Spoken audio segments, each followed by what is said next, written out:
Hello, నేను వాడపల్లి వారి kitchen నుంచి ఉషారాణి వారు మాట్లాడుతానండి. ఎలా ఉన్నారండి అందరూ? మీకోసం కొత్త వీడియోతో కోడిగుడ్లు సిదిగిపోయినాయండి. అది జిన్నులా ఉండేసి కూర వండి చూపించబోతున్నానండి.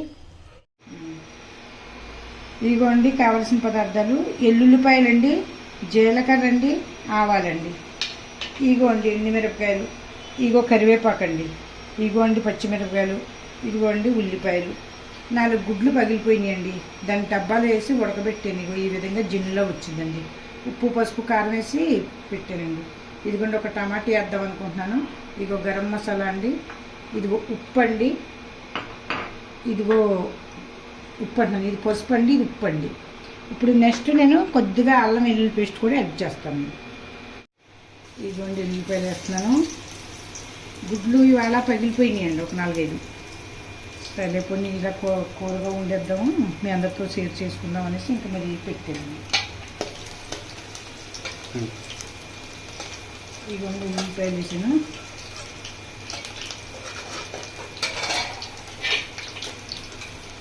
ఆవాలు జీలకర్ర కూడా యాడ్ చేస్తాను. 5 తీసుకోవాలి 3 తీసుకోవాలని లేదండి. గుడ్లో కాలు పగిలిపోయినాయి అనుకోండి, అత్తమాట ఉక్కురేం వేసుకుంటామండి, కోడిగుడ్డు ఉక్కురి. అందుకే ఇలా కూడా ఒక టిఫిన్ డబ్బా తీసుకుని అందులో ఆయిల్ బాగా రాసుకున్నప్పుడు ఉప్పు పసుపు వేసుకునండి. కొంచెం చేసి ఇంకా బాగా కలపాలండి. కలిపిన తర్వాత దాన్ని ఉడకబెట్టుకుంటే ఇలాగ మీకు జిన్ను మాదిరిగా తయారవుతుందండి. లైట్గా అంటే చారు ఏదైనా పెట్టుకుని కొద్దిగా కూరలు చేసుకుంటే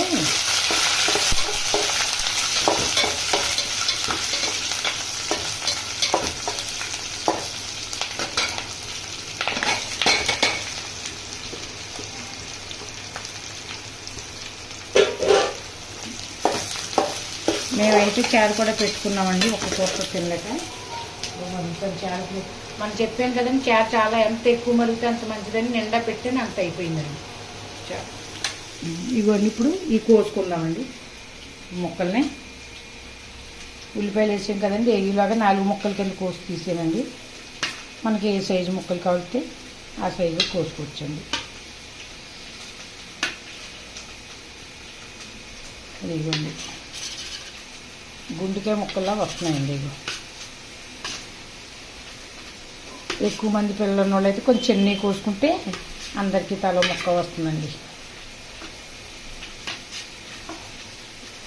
ఇదిగోండి అక్కడ చూడండి, ముక్క ఇదిగోండి, మనకి ఎలా కాలితే అలా కోసుకోవచ్చండి.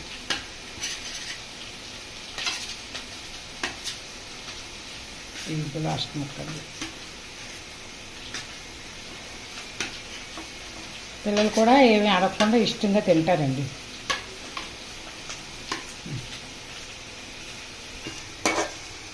ఇదిగోండి ఉల్లిపాయలు కొంచెం మెత్తబడటానికి వచ్చినాయి. బాగా ఎరుపు చేసుకున్న కూర మగ్గనివ్వాలంటారు కదండి, ఎంత అవసరమో అంతవరకు మగ్గాలండి.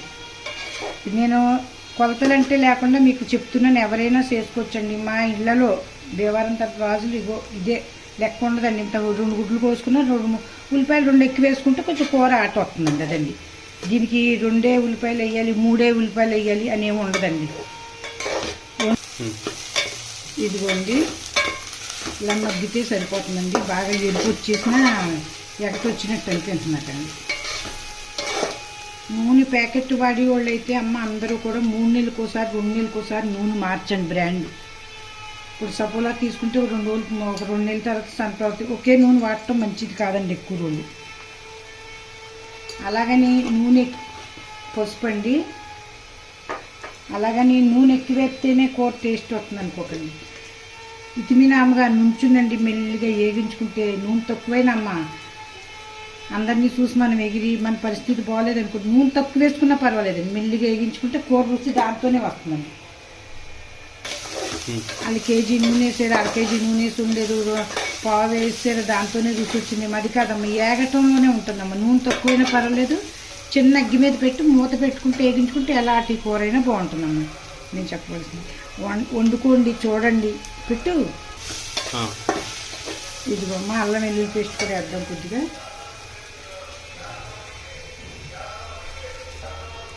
ఇదిగోండి కొద్దిగా ఒక అర స్పూను అల్లం వెల్లుల్లి పేస్ట్ చేసానండి.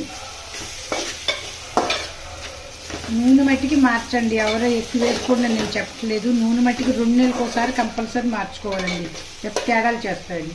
ఇగో 4 టమాటీలు కూడా వేద్దామండి. ఇవి బాగా మగ్గనిచ్చి అప్పుడు ముక్కలు వేసేస్తే ఎంత అయిపోతుంది చూడండి. ఇదిగోండి అచ్చా తరపు వేసుకోండి. కొంచెం మసాలా పొడులు కూడా వేద్దామండి, కొద్దిగా లైట్గా వేసుకుంటే బాగుంటుందండి. అసలు టమాటీలు వేయడండి, నేనే టమాటీలు ఎత్తి గుజ్జు కట్టి కొంచెం బాగుంటుందని వేసామండి. మసాలా కూడా వేసామండి కొద్దిగానే. ఒక్కసారి కలిపి నీళ్ళు పోసుకున్నాను. మసాలా వేసి ఇంకా ముక్కలు వేసేటప్పుడు కొద్దిగా నీళ్ళు పోసేస్తే అయిపోతుందండి. ఈజీ అండి. ఇదిగోండి కూర మగ్గిపోయింది. నేను కూడా నూనె ఎక్కువ వేయలేదండి, సరిపడే వేసాను నీళ్ళు. ఇదిగోండి ముక్కలు వేస్తున్నాను. ఇదిగోండి ముక్కలు వేసాను. కోడిగుడ్డు ఉడకబెట్టి ఉంచుకున్నాం కదండి, ఇక ముక్కలు వేసామండి. ఇదిగోండి కొంచెం మెల్లిమెల్లిగా ఇలా 2 సార్లు కలుపుకుని ఒక నీళ్ళ పప్పు వేసుకుంటామండి.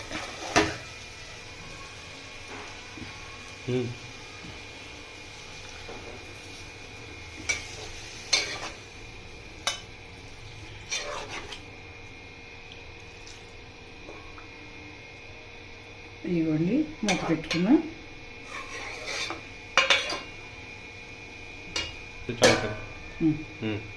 ఇదిగోండి మూత పెట్టుకుందామండి. ఇదిగోండి కూర అయిపోయిందండి.